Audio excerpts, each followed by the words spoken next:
I mean, just a brutal loss last night down at Landover, Maryland, FedEx Field against Washington and Taylor Heineke. I mean, there are positives to take out of the game. We'll get to those. The negatives are, as everybody has said, I mean, the Giants did everything they could to lose that football game last night, whether it be, Dexter Lawrence hopping offside on the 48-yard field goal attempt by Hopkins, which he pushed wide right, lined it up at 43. He kicks the game-winning field goal as time expires. That is a mental mistake. That cost the Giants, whether it be the lack of aggressiveness by Jason Garrett and the offense after the Bradbury interception, where you're deep into Washington territory. A field goal, especially with a defense that's been an absolute sieve through the first couple weeks here, where Taylor Heineke looked like Joe Montana last night, throwing for over 330 yards through the air.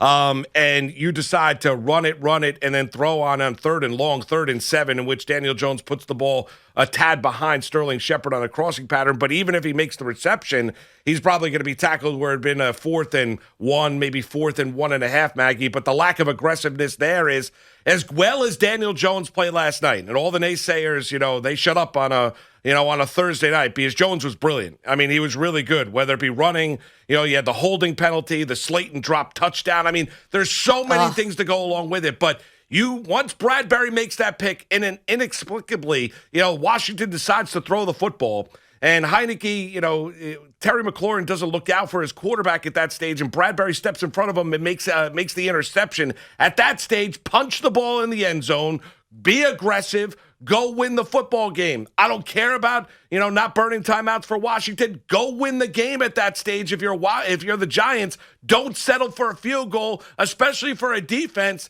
that through the first 2 weeks have been massively disappointing. Moose, if you're going to do the bleed the clock thing at that point and play for the field goal, then you have to get a first down there. You have to get a first down. And thinking that Saquon Barkley was going to do anything but run into traffic there, I don't know what the Giants are thinking. And all of a sudden they went away from being aggressive, which overall I thought, Jason Garrett actually called a nice game.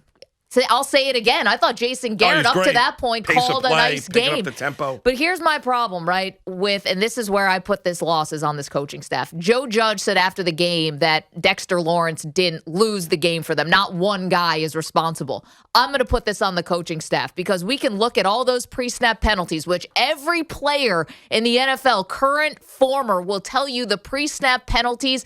That's focus. That's the coaching staff not having this team ready to go. And you know what? Good thing they were running all those laps in training camp. Imagine how many penalties they'd have if they weren't running laps and weren't doing push-ups. If this is the discipline part of Joe Judge's team, then hell, I don't want to see this team undisciplined, because I'm looking at Dexter Lawrence. I'm looking at Lorenzo Carter on that final drive with the flag. I'm looking at a false start out of a timeout. I thought it was delay a game. Delay a game. Yeah.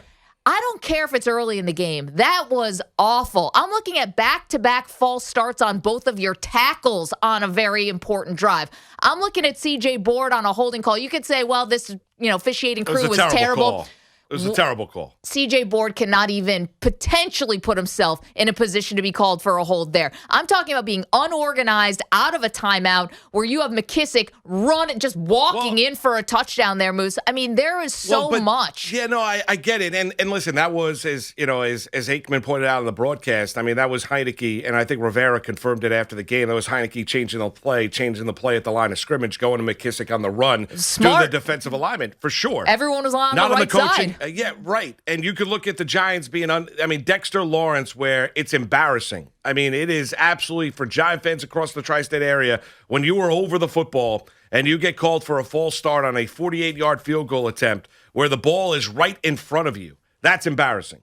I mean, it's completely and utterly embarrassing. And yeah, I agree with you about the coaching staff with the lack of aggressiveness on first and 10 after the Bradbury interception. And yes, it's embarrassing for the Giant coaching staff. You want to talk about the lack of discipline. Now, Slayton drops a touchdown. I mean, we talked about it the previous week with KJ Hamler and the Denver Broncos and saying, well, why aren't Giant wide receivers that wide open? Well, last night down in Maryland, Darius Slayton was, and had a beautiful touchdown reception earlier in the game. He did. Great throw. You make that catch at that stage, the Giants are up 10 points. I mean, you make that catch at that stage, that is a 30-20 game. And Daniel Jones, it might have been a tad overthrown, a tad. This is the National Football League. You've got to make that catch. I mean, there is not anybody within 15 yards. Darius Slayton has got to make that catch. And at that stage, you make that catch, Giants are winning that football game last night. No doubt about it. And listen, no doubt about that. But I understand, and nobody wants to hear this from Kenny Golladay today. And I totally get it. New guy, just got here, paid you a lot of money, didn't have basically any training camp in preseason because he's dealing with an injury. Nobody wants to see Kenny Golladay, maybe jawing at Daniel Jones on the sideline. Nobody wants to see that because he had his own drops. But I understand the frustration. Listen, Slayton drops that touchdown. Should have been a touchdown, right? Absolutely. But I do also understand the frustration where this is like one of those drives where you end up looking back on it and it's like, man, this was just so big in the game, which is after the McKissick 56-yard run and then the Ricky Seals-Jones touchdown where the Washington football team goes down and scores in like 15 seconds, right? Yep. And they make it 27-26. What are the Giants going to do? How are they going to respond with about 4.5 minutes left to go? You're incomplete to Golladay first down. Second down, Rudolph with a 13-yard catch. Then Barkley for no gain, shocker. Then 2nd and 10 and 3rd and 10, you're going to Slayton on both of those.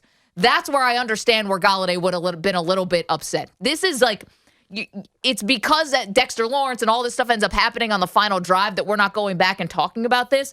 But you're 2nd and 10, 3rd and 10. You're trying to respond to Washington scoring that quick touchdown. And then you go to Slayton on 2nd down and 3rd down. Bradbury comes up with the interception on the ensuing drive. So you forget about it. But I get where Golladay was upset there. This is why you have that guy, right? You also... I mean, I'm telling you, this all adds up. Yeah, it all adds up. But nobody wants to hear Golladay complaining because he had his own drops last night. Yeah, well, and that's the problem. So you want to go on 2nd and 3rd down. Daniel Jones, spread the football around last night. And last night was not. It's not on Jones. It's not on Jones. But here's the problem with Golladay. Last night was not the night to get on Daniel Jones. That was not the night. That's as good as Jones has played. That was not. Last night was not the night.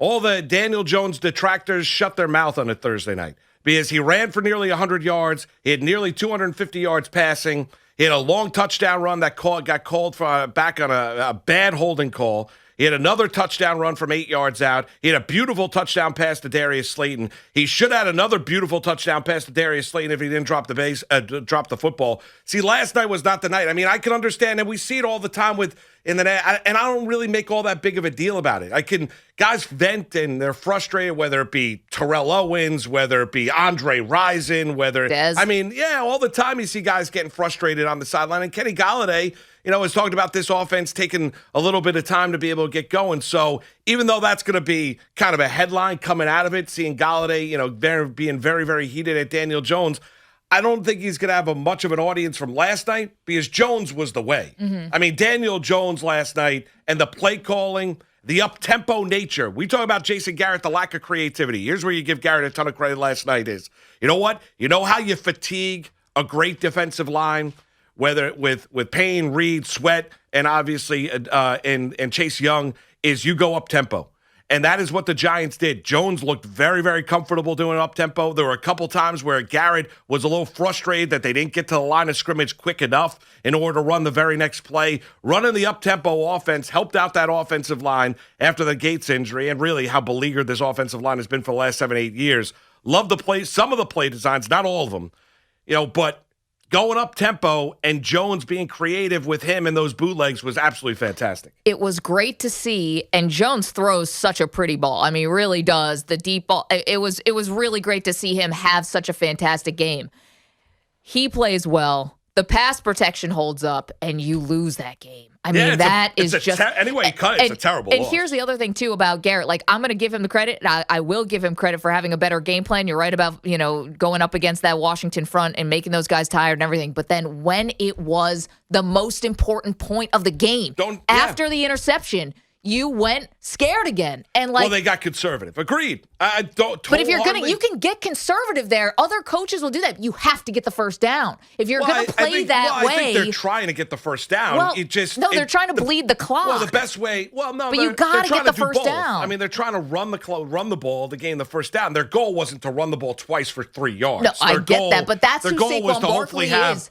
get a seam, get a crack, and be able to generate a first down. I get the point you're making, and I wholeheartedly agree, is that after the Bradbury interception, up until that stage, Garrett and the Giant coaching staff was, offensively was really, really good. We'll get to Graham and the defense in a little bit, but that's where you throw to win.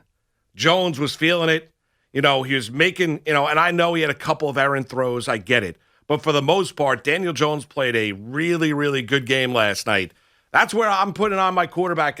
I get the Bradbury pick. I'm trying to put that ball in the end zone. A field goal's not going to be good enough. But we see it regardless of a lot of quarterbacks, you see it at that stage where head coaches get conservative.